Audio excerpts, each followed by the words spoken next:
That was President-elect Donald Trump last night after it was announced he will be the 45th President of the United States. Joining us now, best-selling author of the new book Treason, former Speaker of the House, Fox News contributor, big smile on his face, Newt Gingrich. There was a part of me today that really wanted to name names of those Republicans, those... all right, you're going to show yourself the bigger man.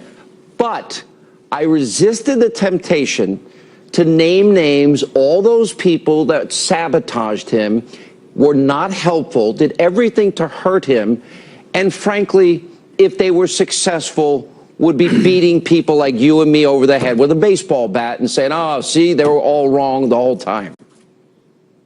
But I didn't do it. Aren't you proud of me? Right. I'm very proud of you. I think it's a sign of your newfound post-victory maturity.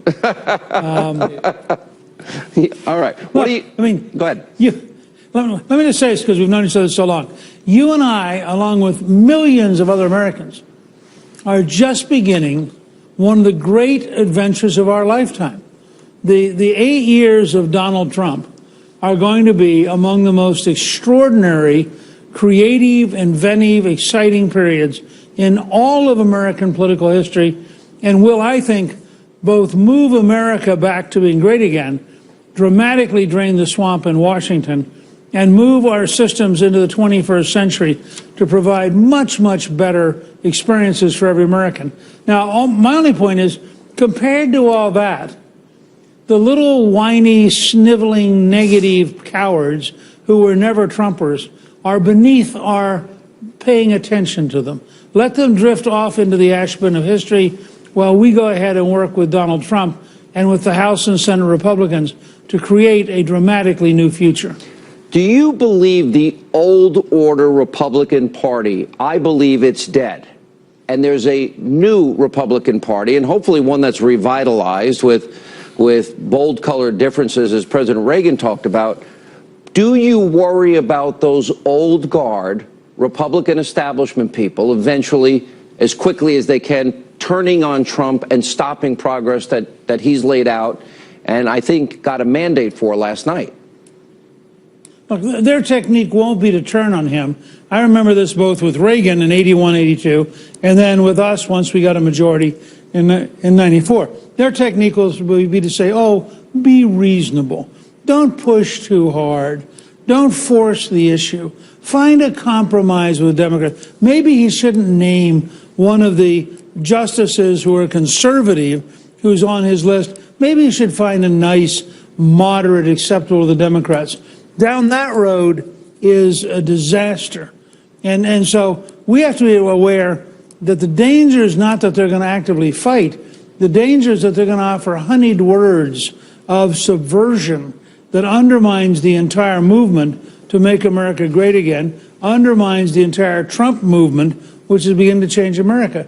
But I have a hunch, just based on today's conversations, we were in Charleston, now we're talking to you from Atlanta, and as I talk to people all around the place, one, lots of people walked up and said congratulations, including people who are for Hillary. They said, look, you guys won a great campaign, and we just respect that you did it. Two, there is a spirit here of what if we could actually come together to get big things done. Now, that doesn't mean backing off on anything, but I would suggest to you, for example, that a really dramatic infrastructure program will get at least half the Democrats to sign up for it and be exactly in the job-creating direction that Donald Trump has talked about for a year and a half. So there are ways to build the next 6 months that it becomes a really pretty remarkable majority-building project that sets the stage for greater economic growth, greater take-home pay on terms that Trump has campaigned on.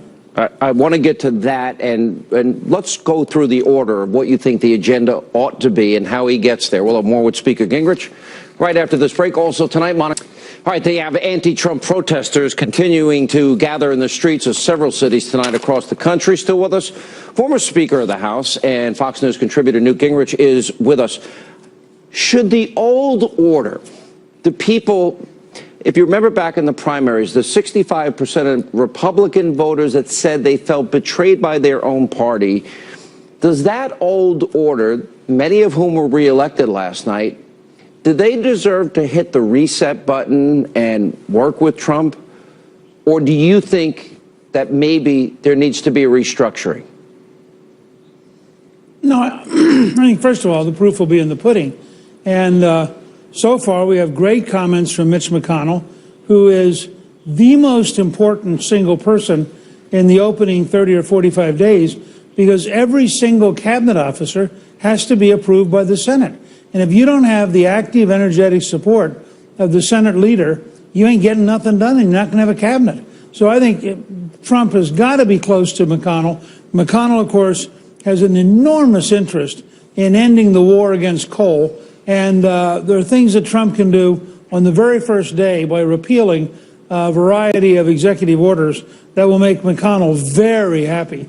So I think that could be a great relationship. Today, as you know, because you and I were emailing about it, Speaker Paul Ryan, speaking in Janesville, his hometown, gave a great ringing endorsement of Trump and said, look, this guy won the nomination in a remarkable way. He won the presidency decisively. He is the leader of our country and the leader of our party, and therefore we all have an obligation to work with him. And you could not have asked for a more complete commitment to cooperate than you got from Paul Ryan. Now, that doesn't mean that guys who are as smart and as committed as McConnell and Ryan are going to roll over and do everything that, Donald Trump wants, nor, frankly, as conservatives, would we want the legislative branch to not exercise judgment and to not try to help improve legislation and improve ideas. But I'm very encouraged. There are going to be a handful of bitter enders who are saying, oh, I could never work with Trump. There are not going to be many of them, and they're all going to face a primary fight in 2018. There will also be a handful of people who are so pure that they can't be practical and work with Donald Trump. But I think it's a little hard coming out of this election to make the argument back home that you are more for change than Donald Trump, and therefore you can't work with him. So I think the Freedom Caucus types may, in fact, find themselves working with Trump and Ryan more than they thought they would. Well, that probably Trump would be a good thing if personifies change. Yeah. If they're going to, open up energy independence and education back to the states, build a border wall, lower taxes, get the budget under control, those are all good things. If you were to advise Donald Trump, where does he go from here? How do you build this government? What's first on the agenda? Walk us through. Well, I think he's got to do two or three things in parallel. He has to reach out and create a good working relationship with McConnell and Ryan, because so much of his opening 90 days depends on a team effort. He has to think through, how bold does he want to be? Is he going to bring in a team to manage the federal government, or is he going to bring in a team to change the federal government? Those are very different conditions and have very different teams. Some people are obvious. I mean, you know that Rudy Giuliani is going to have a major role. You know that Senator Sessions is going to have a major role. I mean, these are people so integral to the campaign that they are bound to be close to Trump in a major position. Maybe but Newt for Gingrich? every other job out there, well, maybe in a particular way. But what you really want to think about is, are you bringing somebody in to manage the bureaucracy of the Veterans Administration, or are you bringing somebody in to profoundly change it?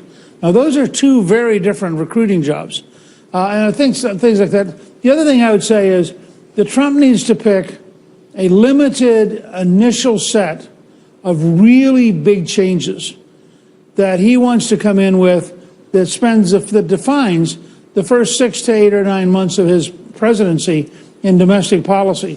One of them clearly is a big infrastructure bill. One of them has to be getting control of the southern border. You have a list, I know, that's very compelling and very powerful. And so all of which, by the way, came out of Trump's speeches. So it's not, it's not like we're suggesting new things. But I think that communicated to the team, so all the House Republicans and the Senate Republicans understand, look, here's the next 90 or 100 days, so they can get in the rhythm of doing that. That could really accelerate progress. I want to thank you, Mr. Speaker. You've been extraordinarily generous with your time, your insight. You put yourself out there on a limb, and I know you worked behind the scenes helping President-elect Trump, and I have a funny feeling you might be around him a lot. Just a guess on my part. I don't know. Good to see you, sir. Good to be with you.